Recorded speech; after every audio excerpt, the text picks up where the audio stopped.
We continue to follow a developing story out of Colorado. 3 Pasco County siblings on the run for just over a week have been captured. The Dougherty Gang, Ryan, Lee Grace, and Dylan, were caught this morning near Pueblo, Colorado after a high-speed chase.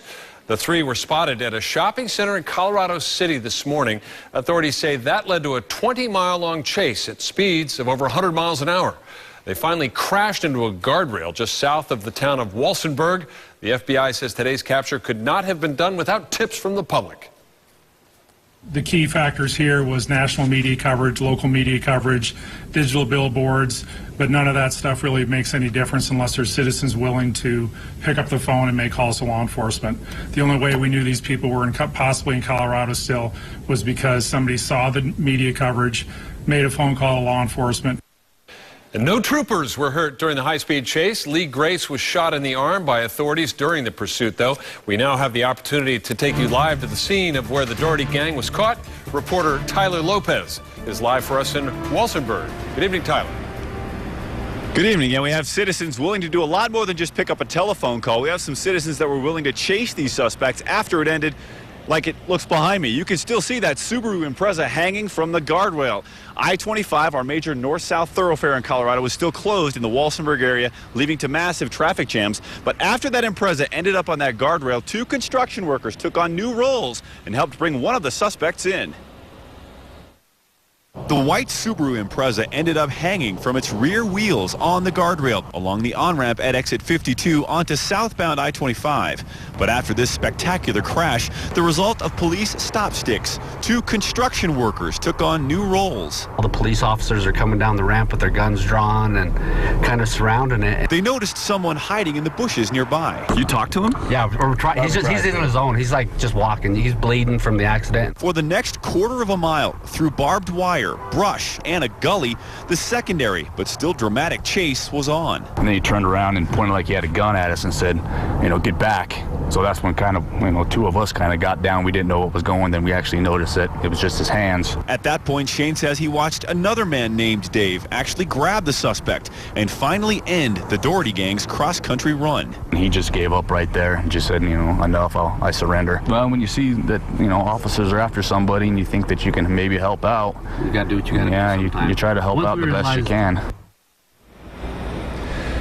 Here's a live look now at I-25. This is traffic getting off of the freeway onto a surface road in Walsenburg. This traffic jam is horrible, at least an hour, according to many of the witnesses we've talked with who've been stuck in it. So if anybody you know is heading south on I-25 right now, that's the kind of traffic jam they're going to be dealing with. I also talked with federal and state authorities. They confirmed for me that Dave and Shane, you just met right there, did play a role in catching the 3rd Dougherty suspect, making sure that run did not continue past this section of Walsenburg. Reporting live in Colorado, Tyler Lopez. Now back to you. All right, thank you, Tyler. This dramatic story of a band of siblings robbing banks and shooting at police was getting international attention. Don't be surprised if a book or movie comes out soon, but here's the short version of what unfolded over the last 8 days. It started in Pasco County August 2nd when Zephyr Hills police tried to pull over Ryan Dougherty, brother Dylan, and the eldest sibling Lee Grace for speeding. It didn't go well. He's now headed southbound on Morris Bridge, fired several more shots at me. They not only didn't stop, the occupants opened fire, nearly hitting the officers and shocking the quiet neighborhood. It was so loud, I didn't know what it was. It kind of sounded like someone was angrily pounding on my door. Pasco Sheriff Chris Nacco was angry. We're not going to tolerate this in Pasco County. We're going to use every resource to hunt these people down. Detectives now knew who they were chasing and possibly why. Before the traffic stop, Ryan Dougherty, with multiple felonies on his record, had cut off a monitoring bracelet he was wearing after being convicted as a sex offender. During the chase, Ryan also sent his mother an ominous text, saying at one point, "We all have to die." It is very clear that these 3 are on some type of mission. The Dougherty Gang, as they came to be known, moved toward the top of the most wanted list and were tentatively linked to gun parts found discarded in a restroom waste can at Tampa International Airport. Not operable, just pieces of a gun. The search then turned to Valdosta, Georgia. The 3 are spotted in surveillance pictures robbing a bank.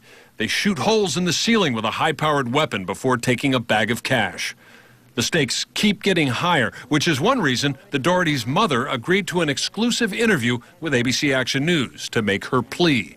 Only Mom knows what good people you are inside. Please prove me right and everybody wrong by doing the right thing now and turning yourselves in. After a few false sightings, a promising call comes in Saturday from a campground in Colorado Springs.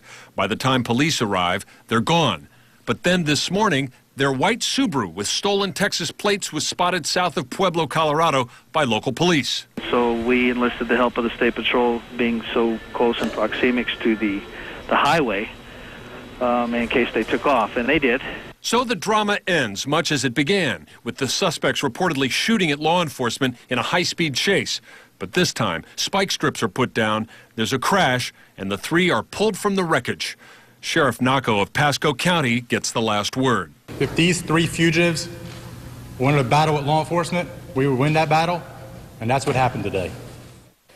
Well, 29-year-old Lee Grace Dougherty was reportedly shot in the arm in the course of the capture. She reportedly tried to fire back at the apprehending officers. Now, amazingly, in this 8-day run of lawlessness, hers was the only physical injury anyone suffered.